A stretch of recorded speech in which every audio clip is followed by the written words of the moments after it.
Hello and welcome to Pitch Masters with me, Danny Fontaine. This week I speak to Viv Groskop, comedian, podcaster, journalist, and of course, author of How to Own the Room, Women and the Art of Brilliant Speaking.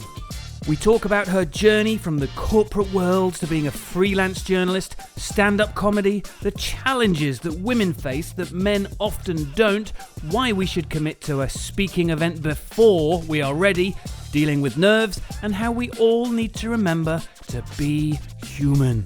As always, if you like the show, don't forget to like, subscribe, and sign up at pitchguy.co.uk.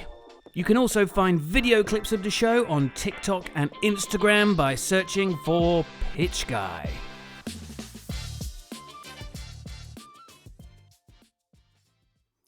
Viv Groskop, how lovely to have you on the show. You are a woman of many talents, journalist, writer, podcaster, comedian.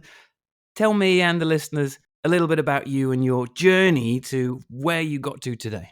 Hi, it is great to be here. Thank you very much for having me. I'm fascinated by the things that you talk about and the art of pitching, because in my world, it's not something that is formalized in the way that is in your world. So it's great to have that crossover and talk about the parallels and what we can bring to each other's worlds that will help us out, which is kind of what is my life, really, that has come to be my life. So I started out in journalism. I worked on The Guardian, The Observer. I still write for them. I write a lot for the FT now. I used to work at The Telegraph.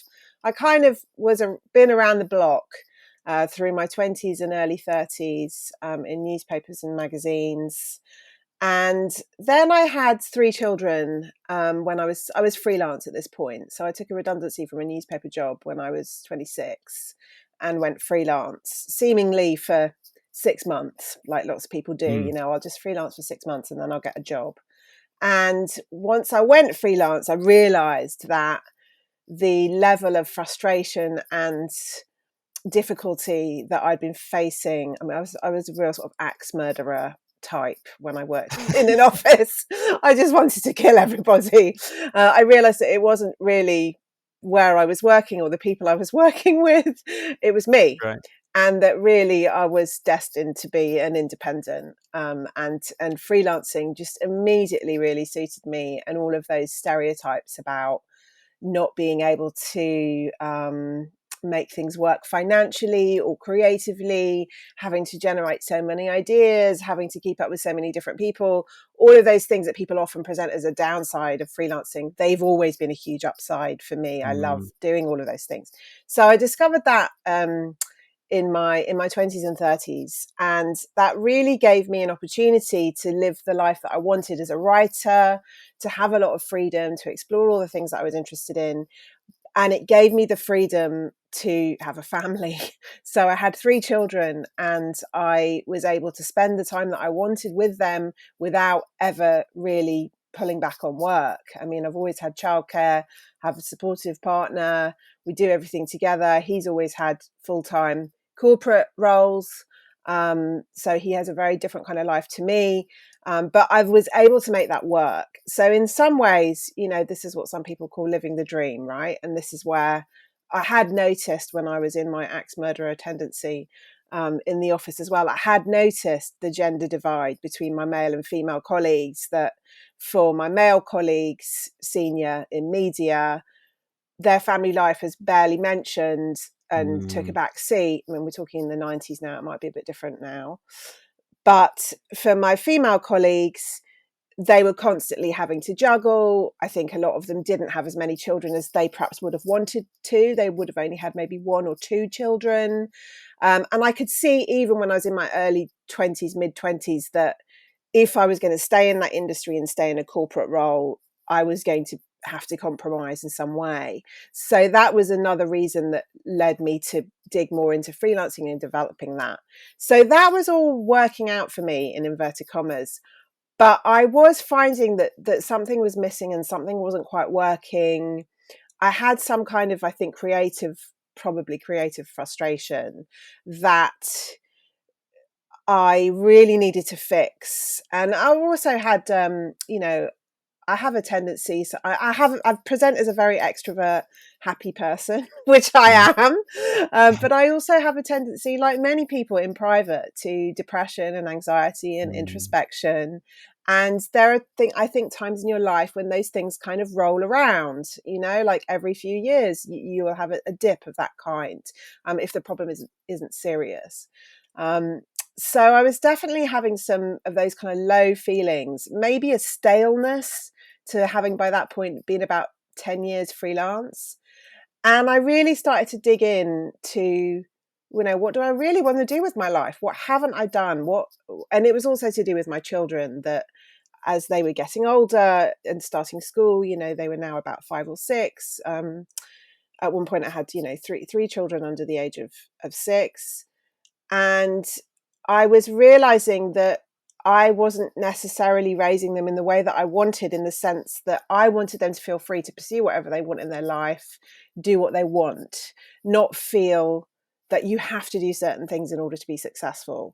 And that really led me, I think, it doesn't just happen when you're a parent, it can happen at any time in your life. But I think there are times in your life when you suddenly have those moments of thinking, have I really done that? Am I really being honest with myself?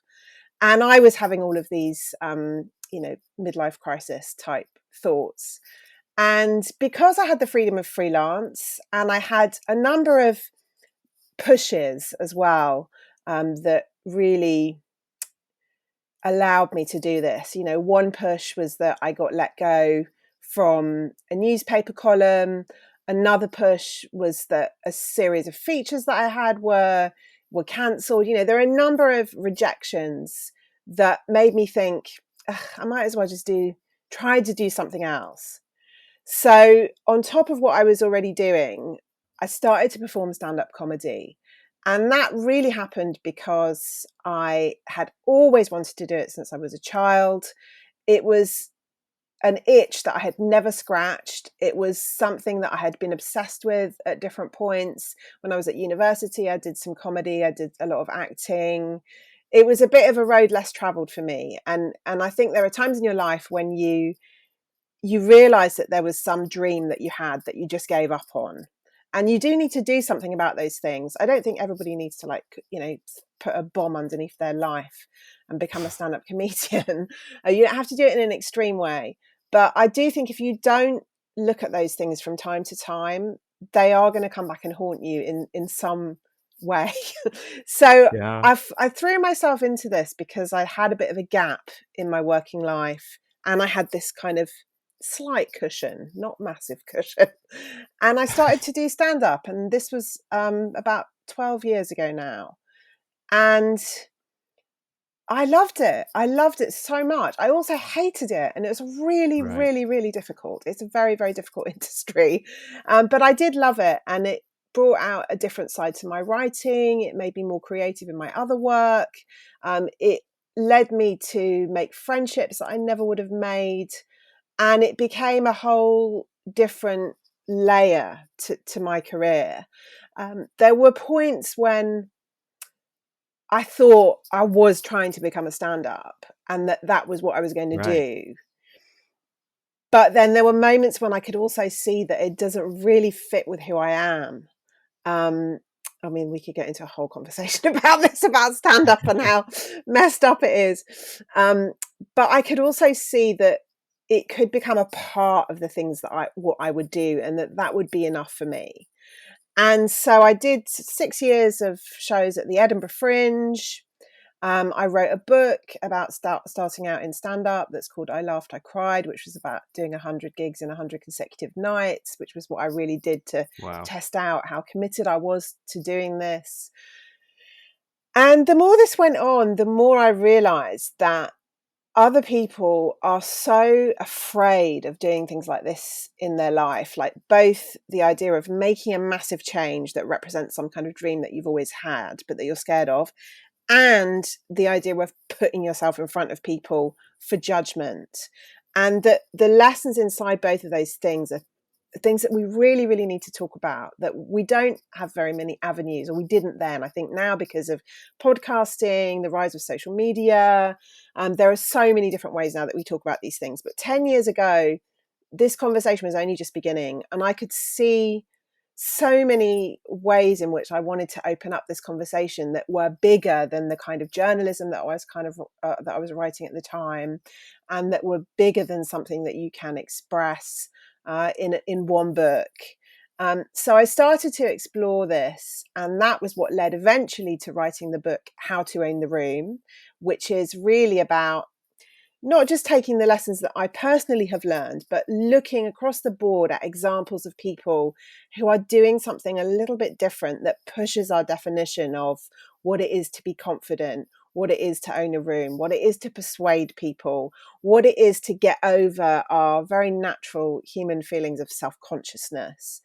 So How to Own the Room opened up that conversation in a book, and I go in the book, I go through lots of examples from Oprah Winfrey, Michelle Obama, Joan Rivers, Virginia Woolf, Chimamanda Ngozi Adichie, loads of different examples of women in particular who have a very specific communication style, and acknowledging that, celebrating it, and really, really analysing it and geeking out about it. So that was the idea behind that. Then when the book came out, I realised I actually want to talk to other people about this, because it's not one of those books where I went and interviewed other people, or Right. It's my analysis and my experience in that book. But I realised as the book came out that other women's voices were missing from that conversation. So I made a podcast, and that launched in 2018, the How to Own the Room podcast. And we've now done over 200 episodes. We've had everyone from Hillary Clinton to Margaret Atwood, to brilliant tech entrepreneurs like Abadesi Osunsade and Anne-Marie Imafidon, all talking about how they first overcame their feeling of intimidation about owning a room, what they've learned about confidence, what they've learned about public speaking, what things they avoid, what tips and tricks they use, what they wish they'd known, what they got wrong, trying to break apart sometimes some of the negativity around this topic, because I've been talking about this for years now, and the thing I notice the most is how obsessed people are with their nerves. We love to talk, and I talk about this, the story too, that, at a funeral, people would rather be in the casket than be giving the oration, that's, I think it's an old Jerry Seinfeld joke. And it's a truism. And there've been, academic studies asking people, would you rather die or give a speech? And most people say, I would rather die. And this is a real negativity around this that is cultural. In some industries, in your industry, it's probably not that heavy, because if you feel that pressure in your industry, you wouldn't get on very far. So in some industries, it's lessened, and some industries attract people who don't have those feelings of nerves so much. But culturally, we have this huge anxiety and nervousness around showing up in front of other people and saying what you've got to say. Yeah. And in the podcast, I really wanted to dig deeper than that, and not just say, if you have been nervous, what are your tips for overcoming it? And a remarkable number of people on the podcast have said that when they were actually in a very public facing role, I mean, this includes Isabel Allende, the novelist, Elizabeth Strout, the novelist, Martha Beck, who's Oprah Winfrey's life coach, that they have taken beta blockers to overcome nerves and anxiety. Wow. Whilst they were on tour, in front of thousands of people. So that is one way of breaking that myth that about nerves, that this is something that if you feel the nerves, you shouldn't do the thing. There are lots of people doing the thing who have the nerves so bad that they need medical help. So that's one part of it. But the other part of it that is really important to me is about admitting that actually some people really enjoy this, and some people are really good at it. Some people find it easy, and we don't need to hate those people. We can learn from them. And I think in particular, there is a stigma around women who say, and I can feel it myself sometimes, if I feel like I'm almost going there, or if I hear someone else saying it, I love public speaking. But when a woman says it, you think, she's full of herself.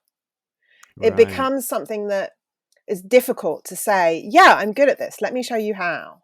Or I don't, or, and there's also a jealousy there as well, I think, of people thinking, oh, well, it's all right for you if you find it easy.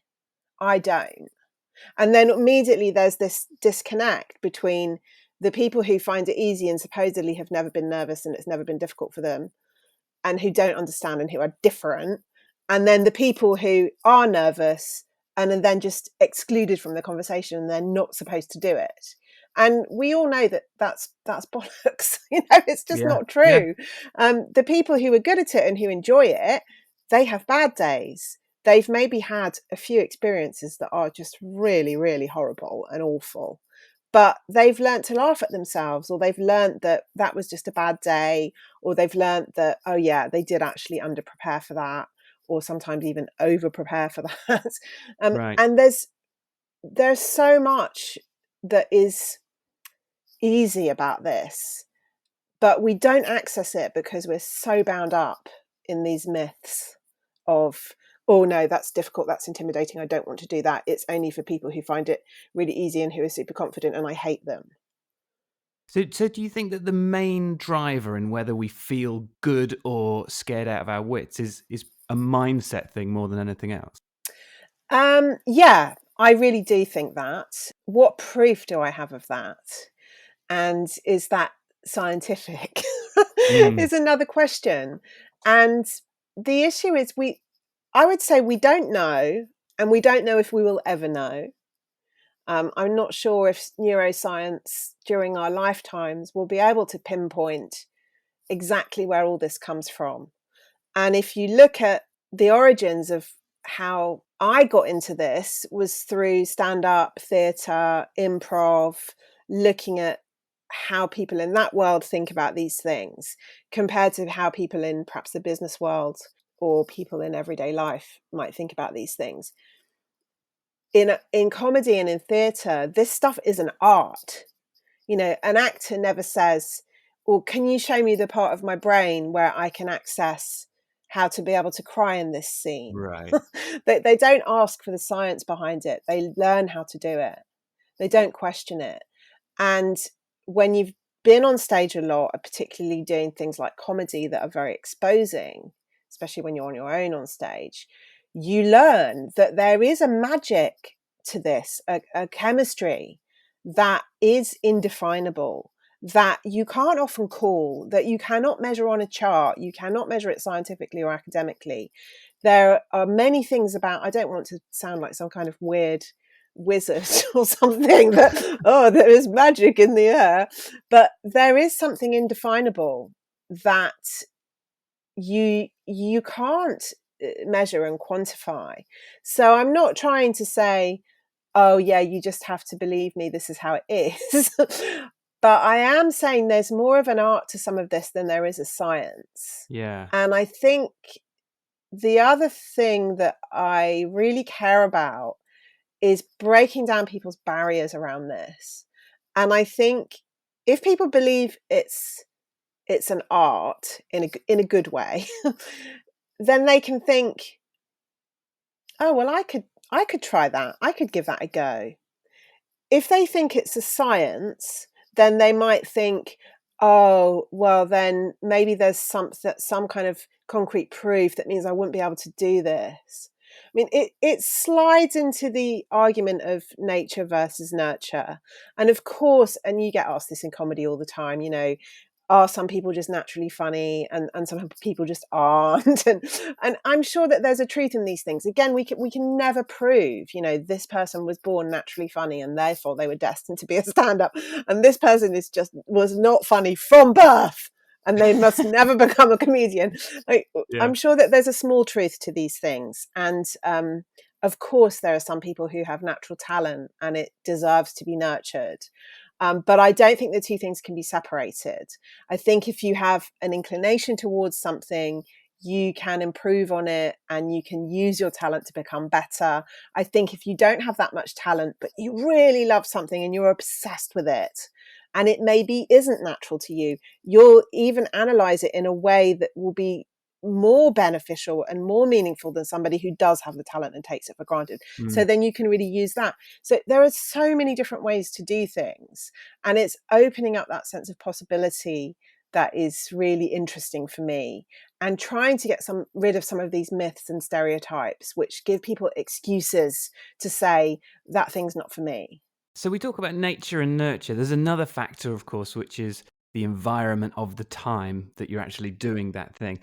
How big of an impact do you think is the audience who is watching you at that moment? The size of the audience, the gender of the audience, the amount of booze they've had. How much will that impact you, do you think? Yeah, well, that's in some ways, a very specific question, but it's also an abstract question. So I'll take the abstract part of it first. The abstract is, it's natural for anybody to feel something physiologically. I mean, this is science that I wouldn't know enough about, but you feel something physiologically inside your body. Something changes inside your brain. Something changes when you are the subject of interest, when you are up on a pedestal, when you are in the spotlight, when you are in a job interview, even when you are having difficult phone conversation, when you are in a situation, it's part of fight or flight. When there's any situation where you feel that you're being scrutinized, judged, watched, when all the attention is on you and it's your turn to deliver, your body does go into fight or flight, and you're going to produce adrenaline, you're going to produce cortisol, the stress hormone. Those things can be scientifically measured, and they do happen to us. Yeah. And I've always believed in this idea I would have read about ages ago, that it comes from a tribal impulse that we all have, from thousands and thousands of years of evolution, not to be separated from the tribe. We don't like to be out on our own and out on a limb. And no matter how much we evolve, how much we're educated, how much we read, how much we're socialized, it doesn't seem to have any relevance to the modern world to think like that.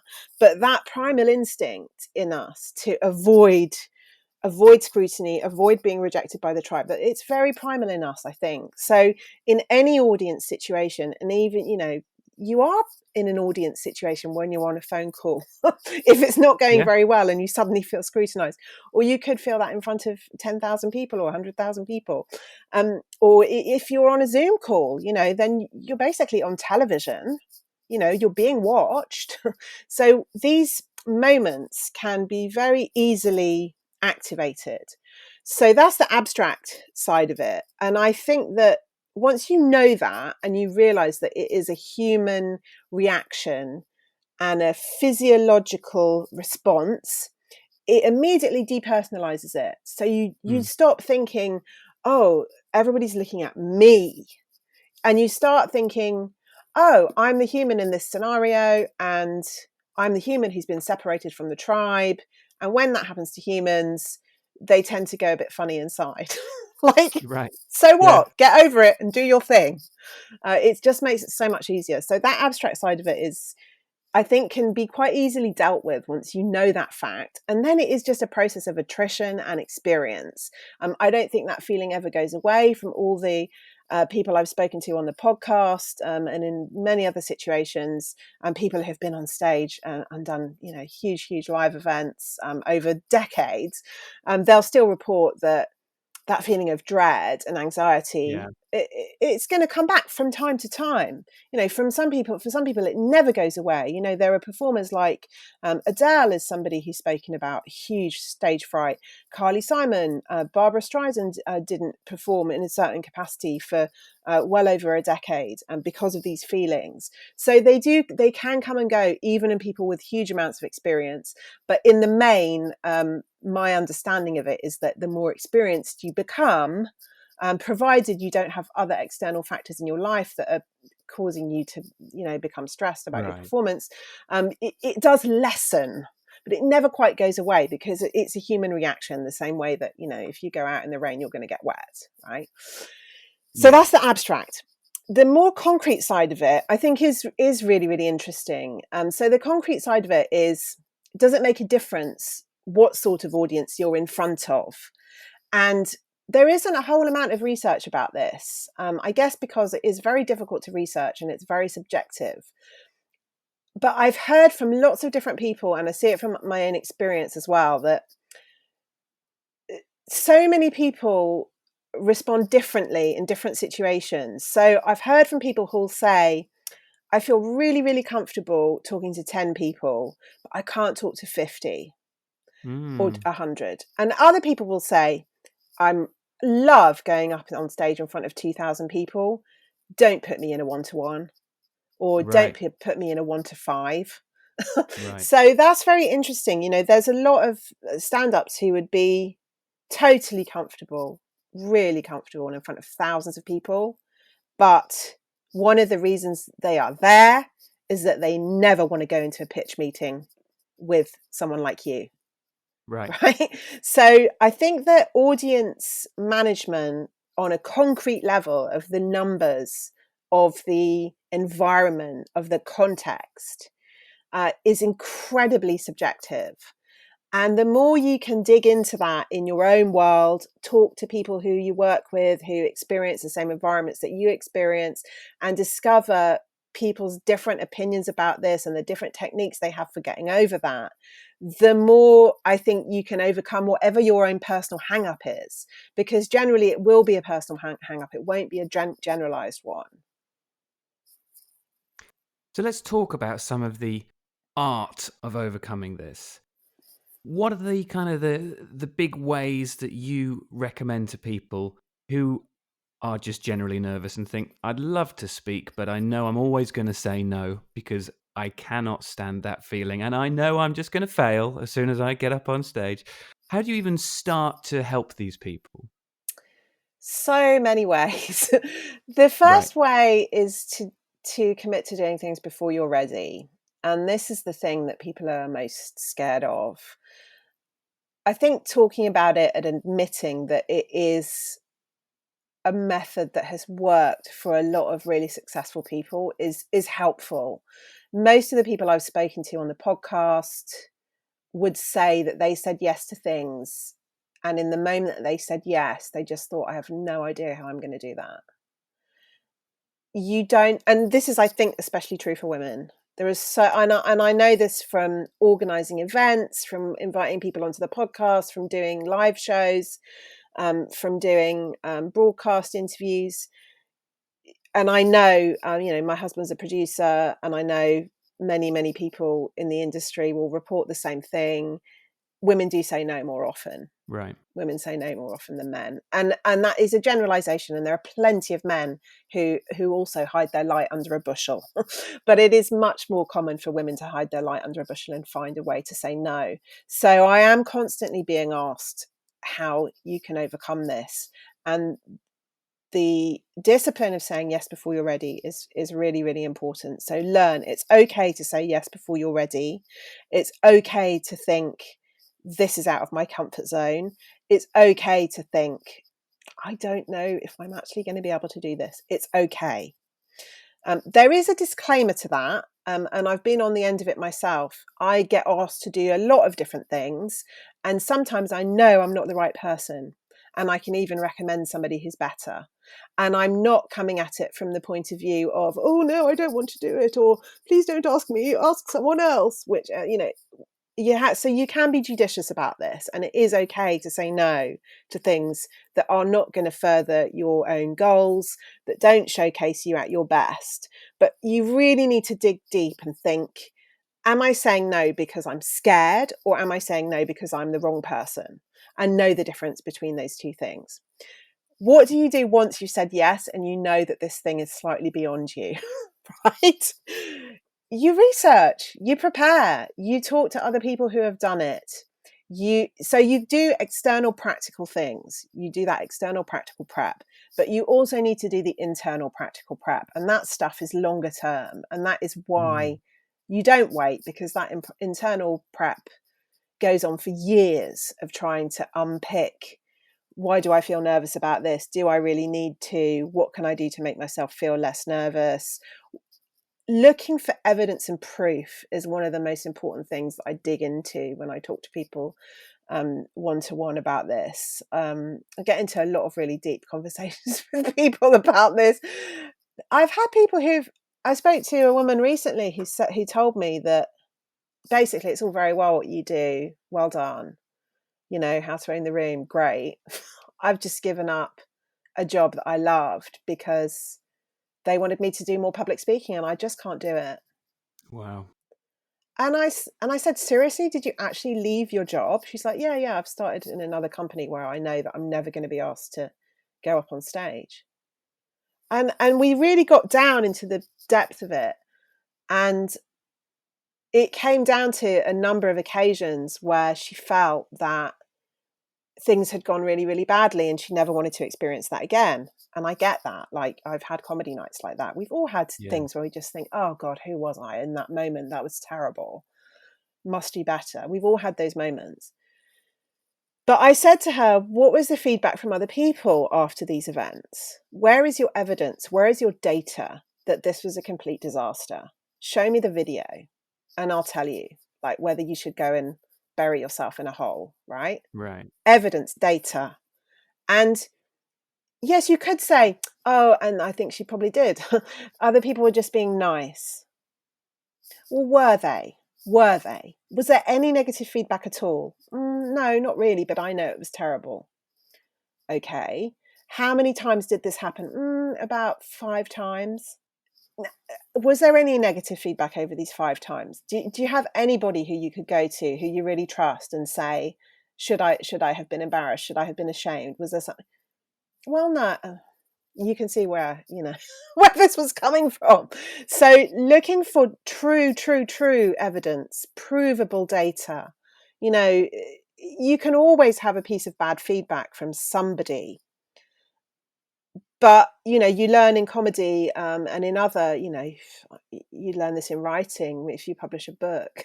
If you do anything, in journalism as well, if you do anything that puts yourself out there, somebody's always got a negative opinion about it. So you're learning how to evaluate that data and think, okay, this person didn't like it, or I got this bad piece of feedback. Is it replicated? Is it replicated across multiple sources? Like, are they right?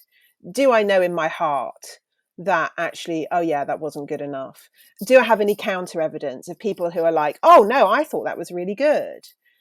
Obviously, you can't be taking all of your evidence and data and feedback in order to inform your view of yourself, because then you just become completely dependent on other people's opinions, and that is a road to absolute disaster. But pleasing, I see too many people who are basically making huge life decisions based on imaginary feedback that largely comes from themselves. The irony is, and you talk about Emma Watson in your book and that great speech she did to the UN on gender equality, and how she came across as incredibly nervous and she fumbled her words. And it makes us like her so much more. And I think people need to realize that when we, muck up on stage or in a speech, it can really bring the audience a lot closer to us as, we look human. Golden words, Danny, golden words. Yeah, I mean, this is something you learn really, really early on in stand-up. I studied with a guy called Logan Murray who does these fantastic comedy courses. It was one of the first things I ever did was to study with him and then do my first gig with other people who were studying with him. And he says, we love watching other humans. We love watching them. We love rooting for them. And we actually love them more when they fail. And we do. Because exactly as you said, we see that, oh, yes, you are also a human. Yeah. There's something uncomfortable about this for people, though, because it can't be faked. That love that you get from people because you kind of messed up, or that feeling of empathy, you can't actually trick it. You can't fail on purpose. If you think about, a banana skin is a slightly different comedic moment because that's really about status, and somebody, in a bowler hat slips on a comedy skin, on a banana skin, on a comedy banana skin, and their status has been lowered, and that's why that's funny. But that moment of somebody's messed up and done something a bit wrong, and maybe they've laughed at themselves, or maybe they've gone a bit red in the face, or maybe they've actually done that thing that we've all done of like pretending it didn't happen and covering it up, but actually Oh, everyone can yeah, see it. yeah, We love to see those things because we see that they are real and that they're authentic. We love authenticity. We know it when we see it. It's also very subjective, but but we do know it when we see it and we love it. But it's impossible to fake it. That's why it's called right. authenticity. So I think people feel very intimidated because they know they can't be in control of it.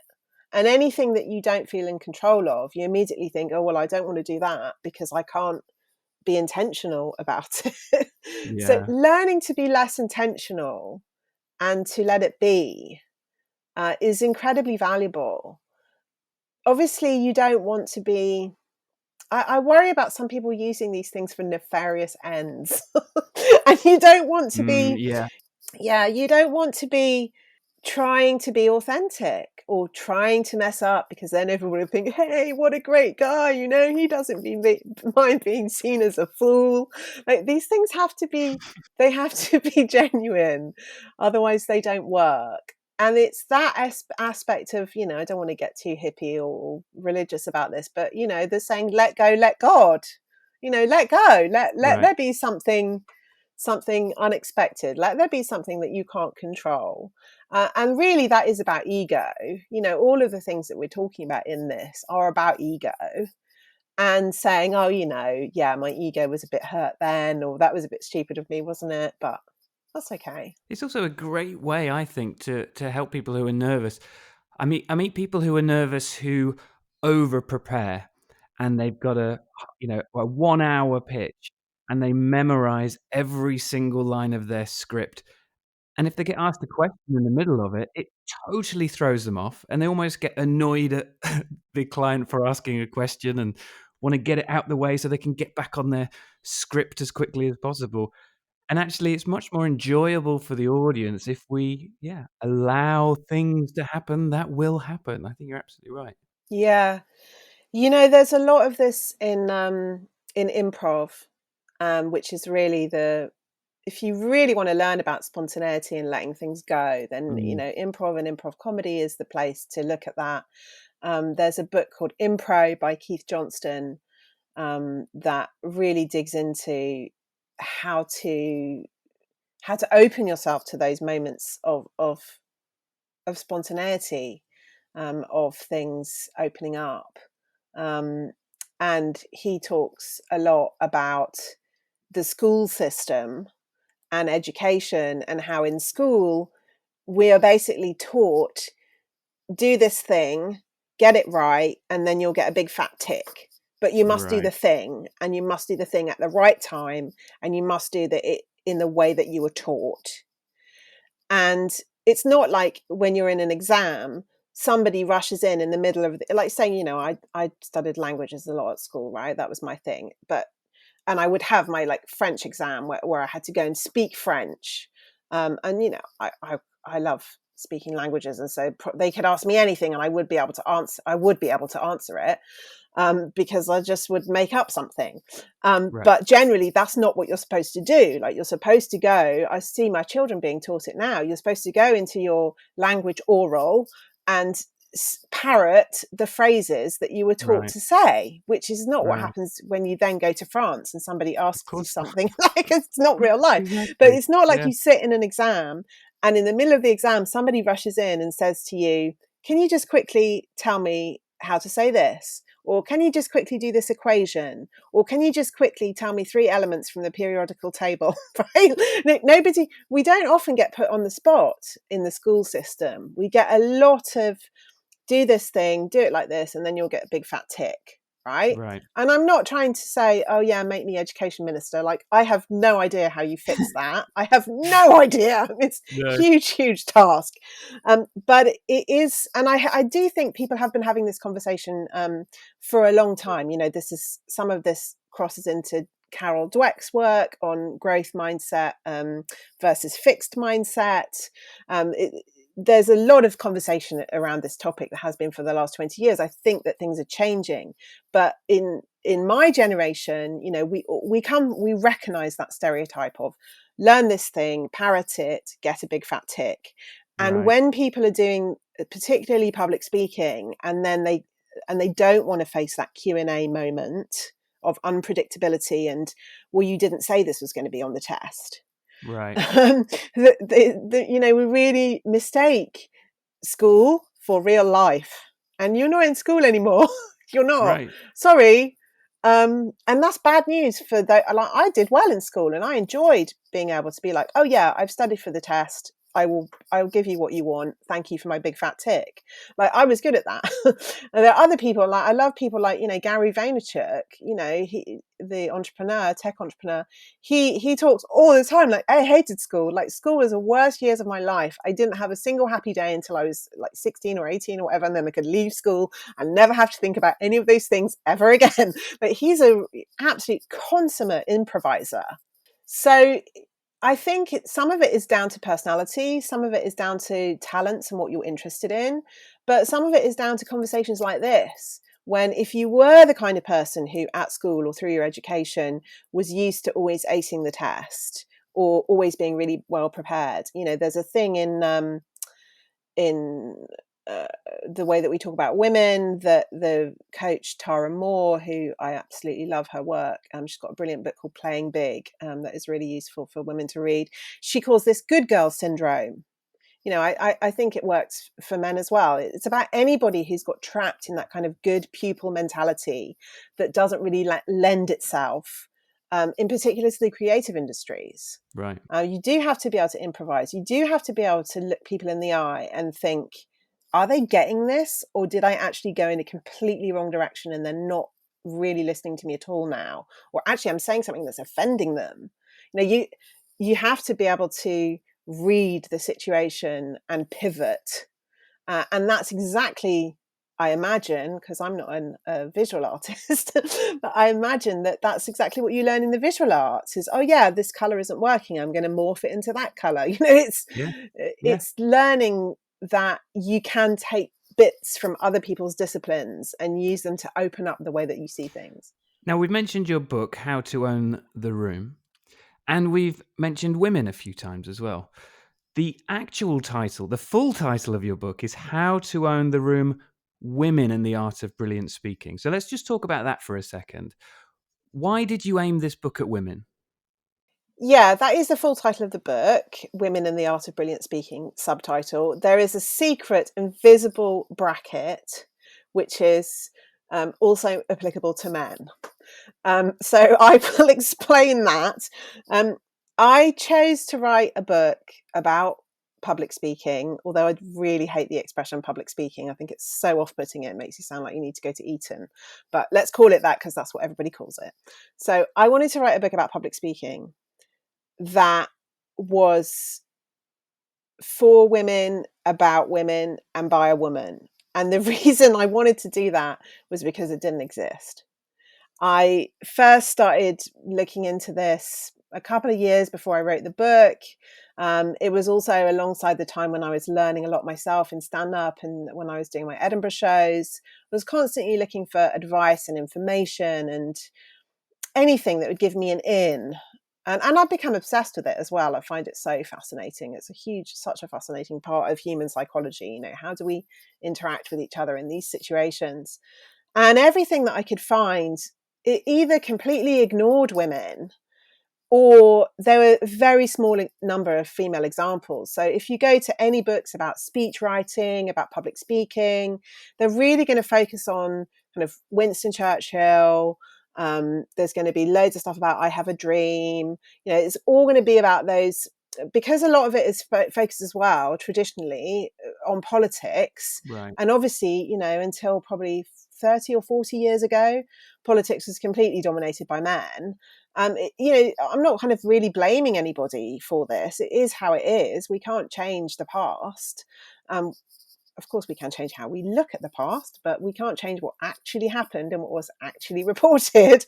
The focus and all of the information and all of the data all of the historical record about speaking, also true to a huge extent as well in the entertainment industry, in comedy. A lot of the most prominent stuff is about men. And if women are there, then they're either an anomaly or an outlier or a footnote. Eleanor Roosevelt is somebody who clearly was a brilliant public speaker. So that she would often be mentioned in these things. But generally, women were always the footnote. So I, in just a kind of contrarian kind of way, thought, well, I'm just going to write a thing where men are the footnote. So it's not true that there are no men in the book. They don't form the focus of it. But I certainly mention, Barack Obama. I mention lots of men who are inspiring. I'm not trying to say for a second that there's nothing to learn from men. There's everything to learn from human beings. But I wanted to create a space where we just look at women for a minute. And to be really clear for anyone listening to this, I have read the book and I learnt so much on every single page and every single word. So if you're a man, read the book. It's for all genders. A follow-on question. I wonder if you think that women actually face different challenges to men in regards to public speaking. Yeah, this is a really important question that I've faced a lot. When I was writing it, I was thinking about this, and since the book has come out, I've thought about it a lot, and we've talked about it a lot on the podcast. I did an episode on the podcast with the TV presenter Sandy Toksvig, and very often when you go and interview somebody, they can't necessarily remember what the next interview that they're doing is, when I did Sandy Toksvig, actually, I was doing an on-stage event with her, and we did the podcast beforehand. And so I said to her, "Oh yeah, we're going to do this podcast now. We're just going to do this in the green room." This had all been agreed, and so we sat down. And as we started talking, she said, "Hang on a minute, Viv. What is this called? This podcast? How to Own the Room? And what is for women?" And you mostly, I don't only interview women, but I mostly interview women, like 99%. And you only interview women? And I was like, yeah, that's what it is. And Sandy Toksvig just looked at me and she said, "Do you think women can't own the room?" And it's like, yeah, I get what you're saying. And in a way, that's what this whole conversation is about, is that no one is saying that women can't do this or that they need special help. No one is really even saying that if there is a context for women that is different, that women can't overcome it. No one is necessarily agreeing about exactly what that context is. I mean, goodness knows, I don't think we all agree about how much this context matters on a grand scale or matters to you personally. But you can't deny that it is different for women. You can't. Like, you can on an individual level, and I've done so many events where there has been I've given a long, hopefully entertaining talk about how to own the room, and all the women I've interviewed on the podcast, and about comedy, and about all these ideas that we're talking about. And this has happened to me on many occasions, a man will stand up at the back and say, "I don't understand why you have to do this. Haven't we had enough women prime ministers?" And this is when we'd actually only had 2. This was during the time of Theresa May. We've now had 3. So maybe they would stand up all the more. Wow. The third one was mercifully short-lived. Yeah, we don't talk about that's the a third whole one. other podcast. So I get it that on an individual level, when people are outliers, context is often irrelevant. And the more that you can think, let me personally make this context an irrelevance to myself. Like, the more you can think that, the more useful it is. And you can just dig into whatever you were brought to do here as an individual and get on with it. But you cannot deny context. And because how else can it be? How can it be that, we still have a minority of women on FTSE 100 boards after 30, 40, 50 years of talking about it, and it's so boring. I mean, it's so boring. And the data will go forward 1 year and back the next, forward a bit more than 1 year, and then 2 steps back the next, back and forth, back and forth. And the reason why we do need to talk about this and not ignore it, actually, ignore it on a personal level if you want to, on a macro level, you can't ignore it, is because it replicates across so many sectors of the population. It's not just about women. You know, I'm not a massive fan of the word intersectionality. I wish that we didn't have to think about this.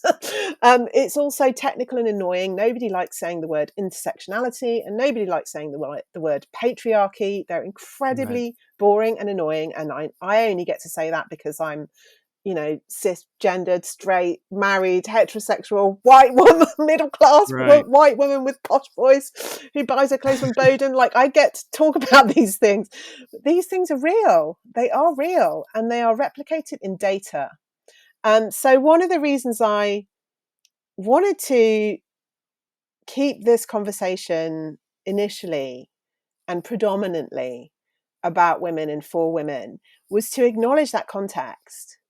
And often I do clash with people on the podcast about this. You know, the American writer and thinker Vivian Gornick was really saying, you know, we shouldn't be talking about this. You know, we've been talking about this. We talked about this in the 1950s. Why are you still talking about it now?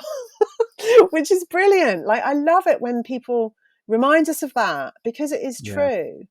But for me, the most important and most optimistic and hopeful thing that we can remember is that you don't have to be a stereotype yourself, and you don't have to be trapped inside a stereotype. You can just do your thing. But that doesn't mean that you get to ignore the fact that stereotypes exist. Now, you've had some amazing guests on your podcast. You've mentioned a few of them already. And the podcast came after the book. And the book feels a complete work. You read it and you learn so much and you can apply it. But I assume you've learned so much more from doing the 200 hours plus of podcasting since then. Are there any sort of key learnings from any of your guests that just made you think, wow, that is gold? Yeah, so many. One of the most striking things for me is not to do with any specific tips or tricks, although I will try to tell you some in a minute, because I know that's what people are always hanging on for. It's something more general, but that we can apply in any situation. It's to do with people's energy. The thing I've really learned from the podcast is that we all bring a different energy. We all have some, you know, I'm sure that there's some really like hippie spiritual way of talking about this, like calling it somebody's aura. And some people say, oh, I can see the color of your aura. I mean, I'm not saying like, oh, I could see the color of Hillary Clinton's aura and it was purple and her spirit animal is a pigeon. I mean, I'm not saying that, but there's a certain energy and presence that different kinds of people bring. And I always knew this because, you know, I've interviewed hundreds of people because I was a journalist in print for years before I did audio and broadcast interviews. So I always knew that people bring this. I think in podcasting in particular, you really notice it because the conversation is quite intimate, whether it is a digital conversation down the line or whether it's face to face. And because the podcast is quite niche and we're going straight into tell me about a moment when you felt insecure.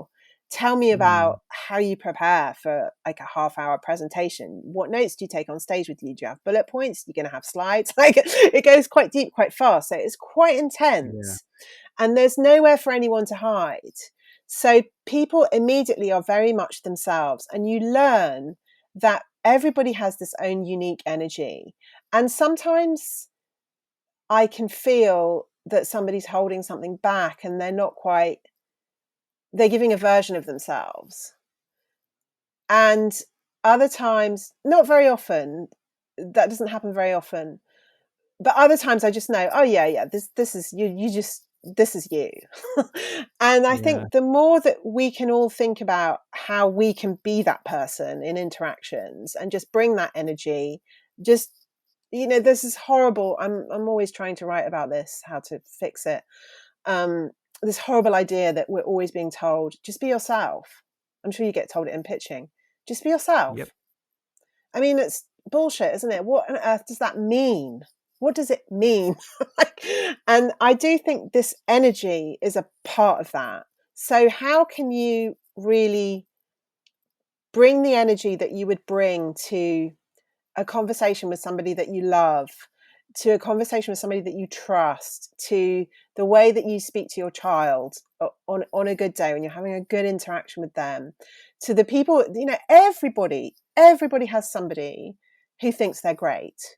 Even Right. the most terrible and awful of people, and even the most kind of fragile and lonely and problematic kind of people, right? Everybody has somebody who loves them. Everybody has somebody who makes them feel okay. It can just be one person.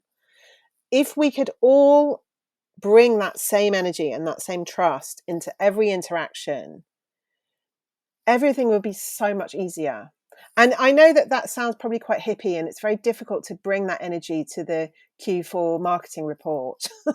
But if we could break down this, what you were saying before, Danny, about, well, I've delivered my presentation word for word. What do you mean you've got questions?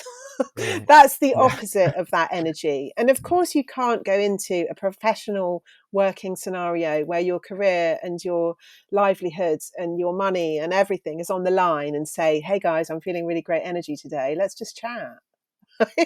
Of course, you can't do that. But if you can infuse your professional message with that, that's where things really work. That's where things really happen. More practical things. I will take the most golden moment from Hillary Clinton. She recalled her first ever experience of public speaking, which would have been when she was about 14 or 15. And I guess in American schools, and I've asked lots of guests about this actually, and they say that it is a bit of a cliche, but I think it's also a truism. In American schools, there is more public speaking. So there's more public speaking than there is in the British system. So generally speaking, she had done public speaking at school, as I think a lot of Americans of her generation would have done. But she chose a special public speaking module at school because she had an idea of what she wanted to do with her career. She thought she probably wanted to be a lawyer. So she chose this module, but it was a module that was seen to be really, really easy to pass. So everyone else in the class was not interested in it, and they didn't want to become lawyers. And they were mostly what she would describe as sports jocks. So I think she was one of the only women in the class, and she was the only person who was really taking it seriously. So when she first stood up to do her public speaking in this class, she just got relentlessly heckled by all of these guys from the football team, just shouting at her and being horrible to her. And that was her experience. And she really learned to laugh it off. She learned not everyone's always going to take things in the way that you've intended it. Not everyone's going to be on the same page as you, but it doesn't really matter. And you can still get up and say your thing and be barracked by people, and be heckled by people, and it doesn't matter, and it's going to be okay. And that's an amazing early lesson to learn, is don't be put off. It's a really basic, simple human lesson. But I mean, I guess her career is one whole long lesson of like, don't be put off. And even what happened to her in 2016 took her a moment to bounce back from it. I met her in 2019, but eventually she came around to, don't be put off. And I do think that is really, really simple, ultimate lesson. Tell us more about where we can hear the podcast and buy your book and all of that good stuff. The book is called How to Own the Room, Women in the Art of Brilliant Speaking. Men are also welcome to it. And the podcast is called How to Own the Room. And I would love to continue this conversation in any way. So I'm always interested to know who's doing really well in their public speaking, who's had an insight, who's seen something interesting. And I can be found on LinkedIn and Instagram and Twitter, and if Twitter still exists when this goes out, and all the other channels. So do get in touch with me. I think it's really important that this is a really open conversation. One of the reasons I started this conversation is because I don't want this information to be held by gatekeepers, to be held by people who do this stuff all of the time in their own separate little space, but other people don't get access to it. So the more open this conversation is, the better.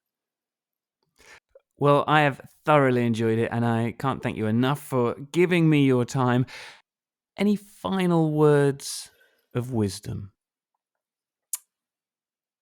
The final word of wisdom I will leave you with is a favorite tip of mine that I use in stand-up still, or if I was doing anything difficult on stage, or if I was having a bad day. And it's an immediate calming of your nervous system. And it's called brain and stomach, breathe through feet. You take a moment to take yourself away from other people. You can sit down or you can stand up. In theory, you need to close your eyes for this, but you don't have to. You could even do it in a meeting if you suddenly have a moment of, oh, I just don't want to be here, or this is just too difficult for me today. Just think to yourself, brain and stomach. So you take your thoughts out of your brain and you push them down, brain and stomach. And then imagine the soles of your feet on the floor, and imagine that you're breathing up right through into the whole of your body, through the soles of your feet. Brain and stomach, breathe through feet. Brain and stomach, breathe through feet. If you can really lean into that, it takes you out of your head and puts you back in your body, which immediately puts you in a more relaxed state and makes you feel better able to handle a difficult situation. Amazing. Thank you so much, Viv. Thank you, Danny. This has been another episode of Pitch Masters. Go to pitchguy.co.uk for updates and information, or search for Pitch Guy on social media for regular videos on sales, psychology, storytelling, creativity, and much more.